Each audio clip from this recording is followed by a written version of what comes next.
Thank you very much. I'm deeply honoured to be the first presenter of the day, and very difficult to follow the amazing team on Aldabra. I think it really summarises the first point I wanted to make today, is that this is very much about the people, the team, and representing those.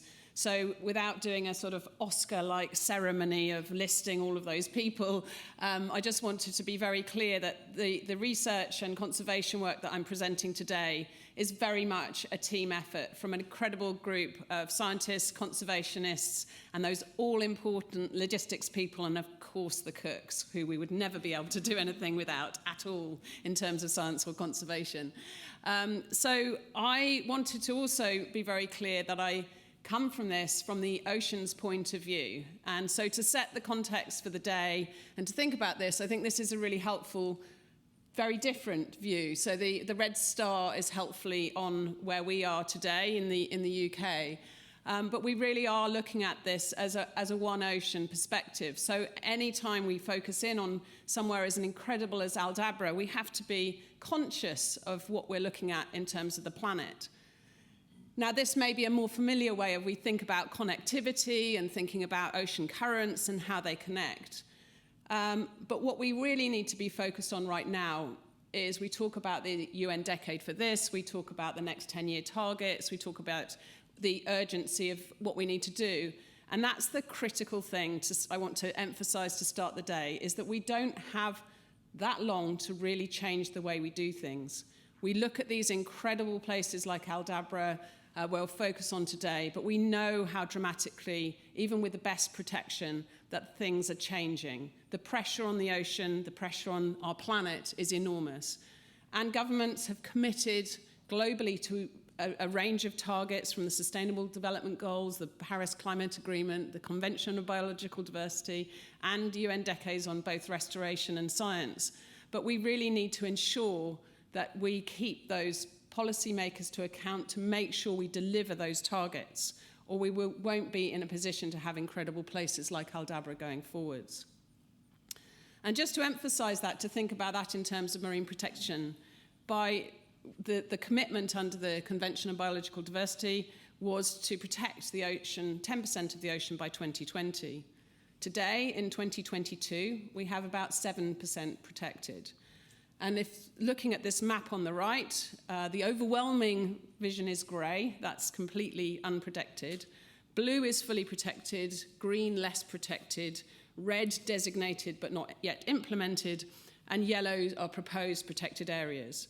So while we are making some progress, we're not making enough progress quick enough. And the big push based on scientific evidence is that we really need to move towards 30% of the ocean protected by 2030. But it's not just about designating an area and saying it's protected, it's actually delivering on that. And we know from the practical experience that that's the hard part. This new Marine Protected Area Guide actually sort of helps facilitate managers to think about that process of both how fully or otherwise you're going to protect the part of the ocean, and how actively managed it is, so what stage you are in that process and how effective you are. And this is really important in terms of us seeing management not just as a short-term thing about designating an area, but recognizing that long-term commitment, the resources that requires, the support it needs, and how different pressures change over time in terms of protection. But we're here talking about the Indian Ocean today. That's our focus. So let's zoom in on that. This is the fastest warming ocean. It is one of the most, surrounded by some of the most populated areas. And I want to focus in on one of the largest marine protected areas that was designated in 2010 in the Chagos Archipelago, so smack bang right in the middle of the Indian Ocean.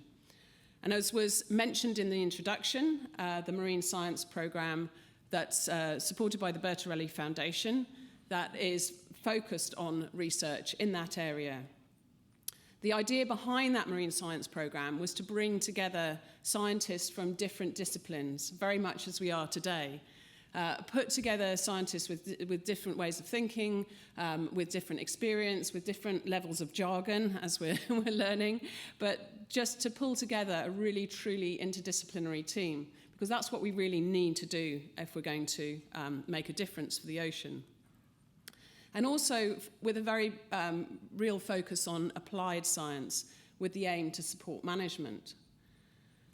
When we think about these remote islands, these remote atolls in the middle of the ocean, some of the key questions that we were looking to solve is, firstly, what level of protection do these large protected areas afford highly mobile species? How do we deal with some of the ongoing threats, particularly around illegal, unreported and unregulated fishing? And then if you do protect an area, what does that mean in terms of protecting and building resilience for species like, for ecosystems like coral reefs, which are facing global pressures? What I want to do today is focus on that first question on how we are protecting mobile species through protected areas. And the first of these is not the land tortoise, sorry, but the thinking about sea turtles. In terms of sea turtles, green and hawksbill turtles both nest on the Chagos archipelago. And through regional studies, and this was led by teams from Swansea, Deakin University in the States, and Jeannie Mortimer from the Turtle Action Group in the Seychelles, we actually found that while the beach area of the islands and the atolls is relatively small, the regional significance of the nesting sites were enormous. So if you look on the left, you've got the hawksbill turtles, the right, you've got the green turtles, and discovered that the Chagos archipelago is critical for turtle conservation in the southwest Indian Ocean, accounting for almost half of all hawksbill turtles born in the region and up to 20% of sea turtles, of green turtles. So this shows that by protecting this area, that you're protecting a really significant nesting site, and that's a key part of the life history. But if we look at what we've learned from satellite tagging turtles that are in this and nesting in the Chagos archipelago, you can see that there's a fairly consistent movement. The first thing is this sort of east to west corridor, and that's been able to inform policy around migratory species and how we protect turtles as they move through and into the Seychelles and so on. The second point, as the migration continues, is you can see that some of the turtles move immense distances, up to 5,000 kilometres, where others stay very much within the archipelago and just feeding within there. The other, I just want to run that again. The other thing that I want to notice was some of the other scientific observations that have come out of that, is that there's one of the red turtles that's sort of red tracks that's sort of meandering its way, that sort of heads to the Seychelles, wanders round, it's going under the Y of Seychelles, and then sort of heads back. And this is a sea turtle that was called Serenity when it was tagged. Now, one of the mysteries that Darwin pointed out was how, if animals don't have any kind of compass, can you explain things like turtle nesting in these specific locations and the fact that turtles always come back to the same place? Well, the interesting thing here was this turtle Serenity they go to the key area of the Farquhar Atoll in the Seychelles. A number of turtles from the Chagos archipelago are moving regularly to that. But this particular turtle had basically overshot. It had got the compass wrong. And what we have found out through this research and looking at the tracks and the observations is that when you're talking about turtles that are needing to find their way from one really remote, tiny set of islands to another really remote, tiny set of islands, that they're dealing with both a magnetic compass and a magnetic map. But that's fairly crude, and as the magnetic state of the planet shifts around, then basically that means that they can get things slightly wrong. What's incredible is that they correct themselves. So Serenity overshot by hundreds of kilometres, did a journey that should have taken a month. It took her 3 months, and yet still made her way to that tiny speck of Farquhar Atoll in the Seychelles. So these observations are really important for understanding the incredible wildlife that we're working on, but also the mechanisms for going about protecting them. Now the next area, and I'm a fish biologist, so bird species are slightly beyond my expertise, but is to think about seabirds. Now we're going to hear more about their interactions with the marine environment later. But again, using some tracking, we've been looking at the red-footed boobies, using a mix of different kinds of GPS trackers and understanding how they move. Also looking at other bird species within the archipelago and doing some very simple census data as well. So as much as possible over numerous decades, particular individual, Dr. Pete Carr, has done some incredible census data, both on ship-based and on islands, to build together a picture of what's happening with bird populations. So we're mixing traditional monitoring and census techniques with satellite tagging mechanisms, and basically have been able to use these information to understand how birds are moving in the archipelago and also regionally. And in this case, the tracks are showing that the red-footed boobies are staying within the protected area. Foraging, all their foraging grounds are staying within that one area. So there's basically the entire life history of that population of red-footed boobies is staying within the region.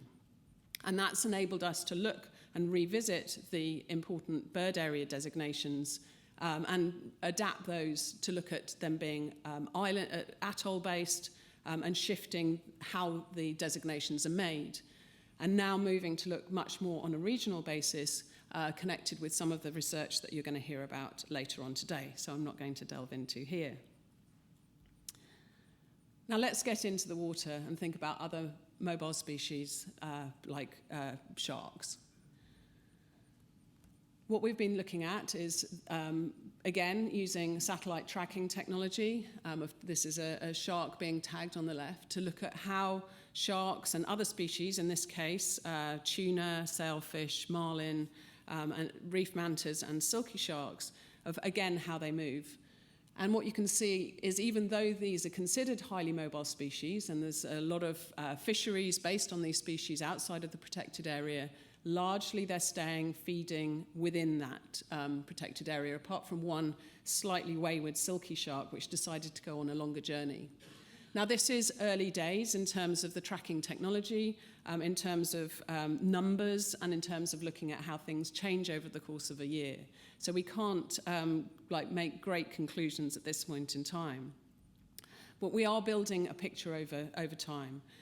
Within certain species, like this is tagging a reef manta ray, we find that there's huge individual variation. So over a 3-year period, some reef mantas would only move less than 10 kilometers, whereas others move hundreds of kilometers. So you can't make sweeping conclusions based on just small numbers from single species.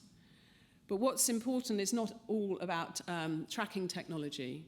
A number of organisations, and this has been led by the Manta Trust based in the Maldives, is looking at how we can build knowledge about species and their movements, and based on the individual spot patterns on the belly. So the underside of a manta ray's spot pattern is like a fingerprint. It's completely unique to each animal. So divers and researchers can pull together images from across the world, and they built a database of hundreds of thousands of pictures of mantas that represent 10,000 animals.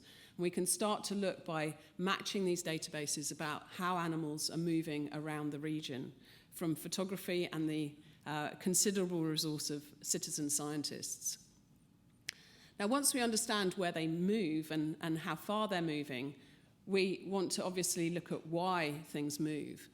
And by combining disciplines of physicists and oceanographers with biologists, we're getting remarkable insights into how currents, lee waves, and oceanographic processes are driving the distribution of where these large oceanic species hang out and why they're there. We can also look at things like how sea surface temperature and salinity and how things change over the course of the year drive the distribution of where animals are distributed. And also some surprising insights from looking at acoustic tracking technology, and this has been done in the Pacific, in the Indian Ocean.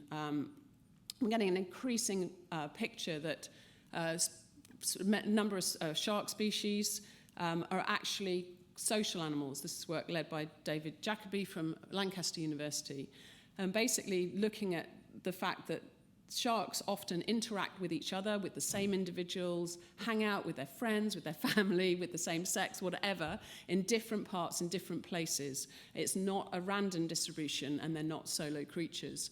So by looking at this tracking technology, we can see these hotspots of locations of where these social interactions, these aggregations, and these groups of sharks are hanging out, which is extraordinary when it sort of gives you a whole new insight into how incredible these species are.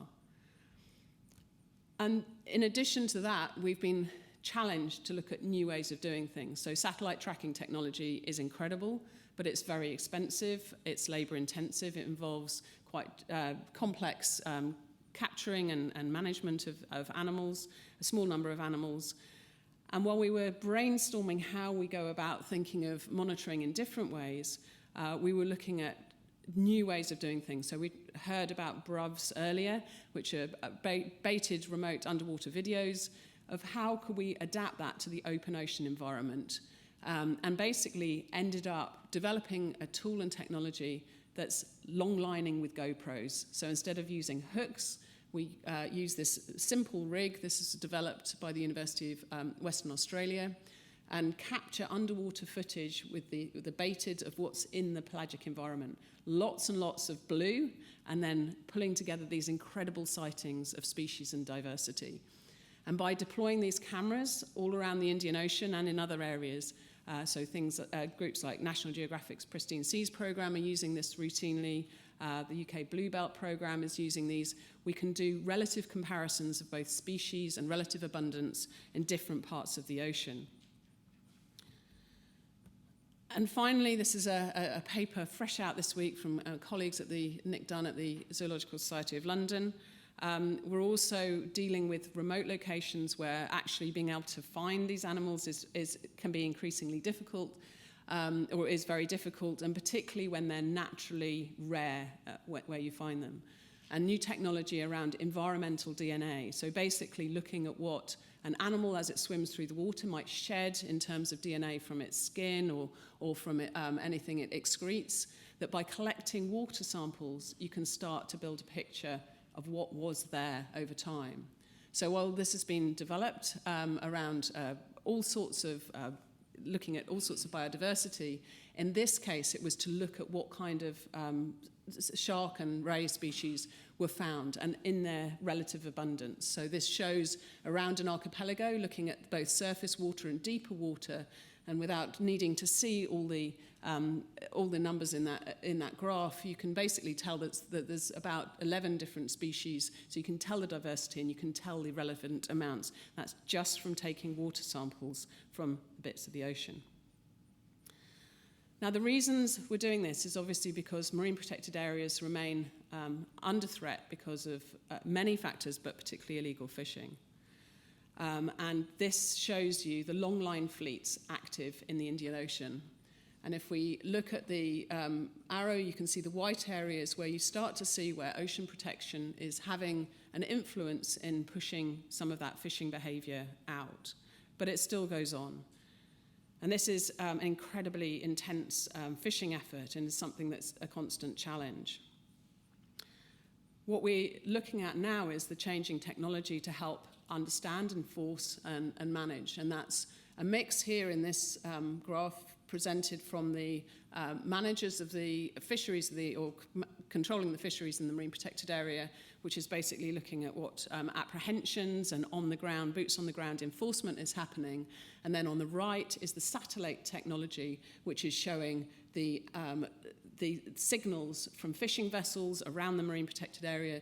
Those are other vessels that are transiting the protected area, and then how you can use that satellite technology to go about enforcing and protecting those mobile species. And what we don't want to see is obviously pictures like this, which is what the threats are to these areas around, particularly focused on high-value species like sharks. And because the areas with healthy shark populations are decreasing, we need to really focus on protecting them. So information around the threats from looking at what's happening with vessels and encroachment into protected areas, and the data on what's happening and how the sharks move around the protected area allow us to guide enforcement. So we know what the animals are doing, we know where the threats are, we bring that together and look at how we move that to action. We also bring social science into this. So many of poaching vessels are coming from Sri Lanka and India, and a team from Ocean Swell in Sri Lanka, Ashoka University in India, and Exeter University and ZSL have been working on understanding what drives people to poach in protected areas, why go there, and found some fascinating insights on social networks. So people who are the poachers are related to each other in family groups, and that we need real, and that the deterrents aren't sufficient in terms of not going to that protected area. Now, just to wrap up on two global influences that we need to be dealing with. Firstly, even the best protected areas are vulnerable to climate change. And we've seen two major global bleaching events, and these are likely to become more frequent. Some of the work that we've been doing, led by Gareth Williams from Bangor University, has been modelling across the entire Indian Ocean what happens if we don't make any change and what happens if we meet the Paris Agreement. And if we zoom in to the Chagos Archipelago, you can see that the frequency, just by the intensity of the redness of the bleaching events, is going to become very soon, very quickly, as an annual bleaching event. And if we meet the Paris Agreement, it's still quite concerning, but it's better. The next step is looking at how corals can adapt and how they build natural resilience that we're starting to see. To wrap up, I just wanted to touch on one final mobile species, and that is ocean plastic pollution that we now see everywhere on the planet, and how that impacts other mobile species like sea turtles.